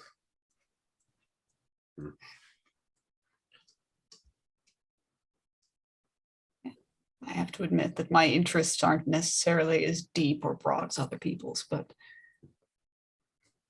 I enjoyed my time. I'm glad. And I've got a few things to plan out, but hopefully I will remain of use to the sun. I didn't share with Azar about Blakely. Yes, we haven't told many people about Blakely overall, have we?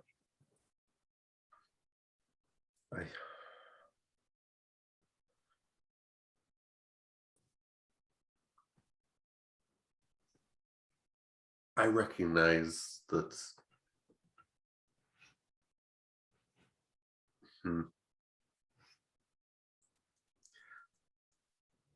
I understand her in some ways. Giving out secrets is,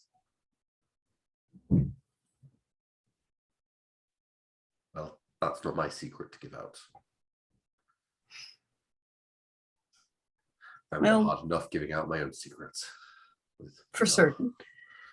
There's a lot to be said of the differences between the non-disclosures of privacy and the non-disclosures of tactical interest.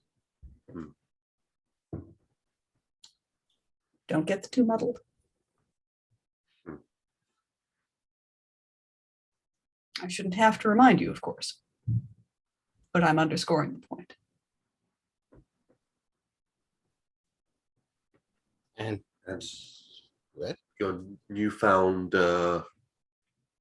resources, I can assume that the cell will be able to. Of course, you'll be able to rely on me for support. Into. Are you asking because you have a specific need, Gerald? I just wanted to know. To take inventory. Yes. I'm sorry. don't worry. I am hoping to use this windfall in order to develop a stronger position. Hence, all of this renovation, hence probably contracting to apply for an actual wooden built-out storefront, hence seeking out new warehousing operations. I hear there are a few that have been cleaned out completely. Oh dear. And because of certain ill repute, I have yet to find renters. It's astonishing. Speaking of what was the term you used? Strategic, tactical Yes. strengthening. Yes. That's what the term used. And I slip a little paper, and it has like a secondary drop location. Oh, Our friends from the other cell have, if we need them. oh, good. I'm glad that we've managed to get on their good side somehow. I'll have to keep that in mind. We close up the scene as we're coming to an end. I think we flash to the party where everyone is enjoying themselves. We kind of pull back off of it, and we can tell, we've moved all through time here. Jumping forward, jumping back.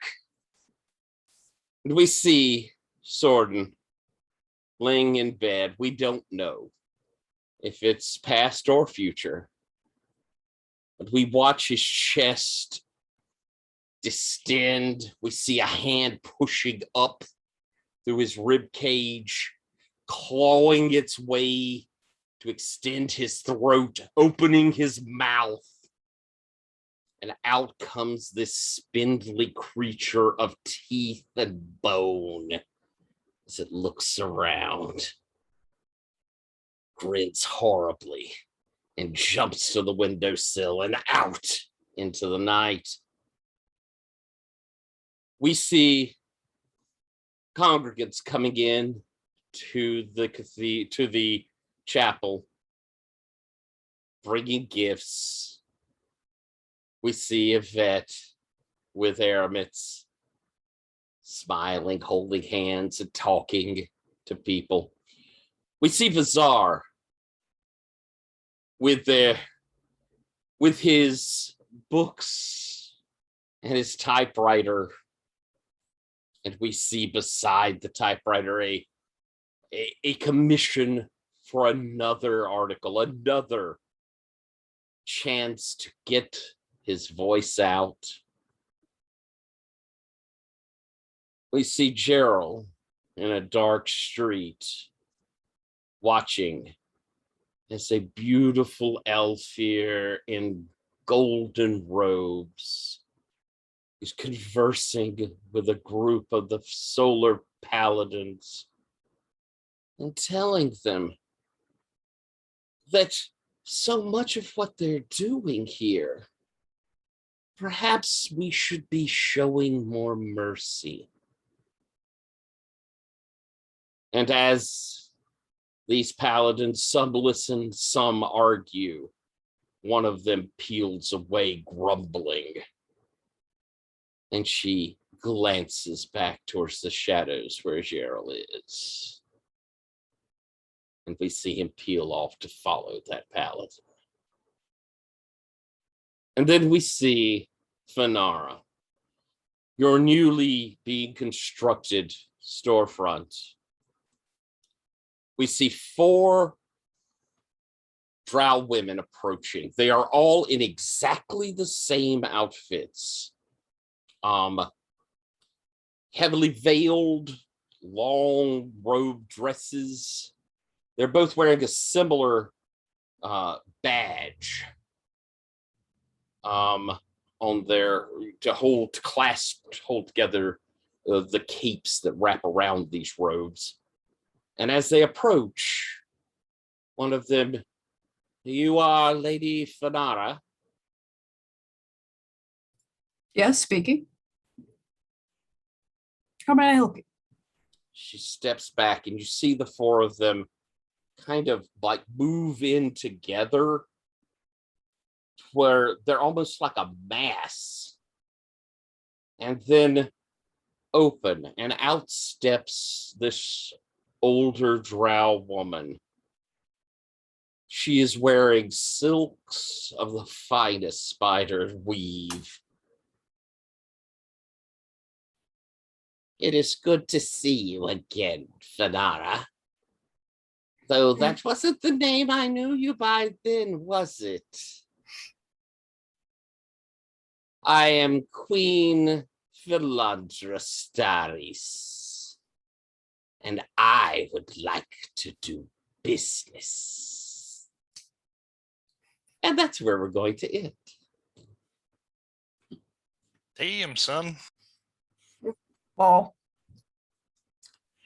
Well, we're awfully late, and this was all free session, so we shan't do any stars and wishes this time around.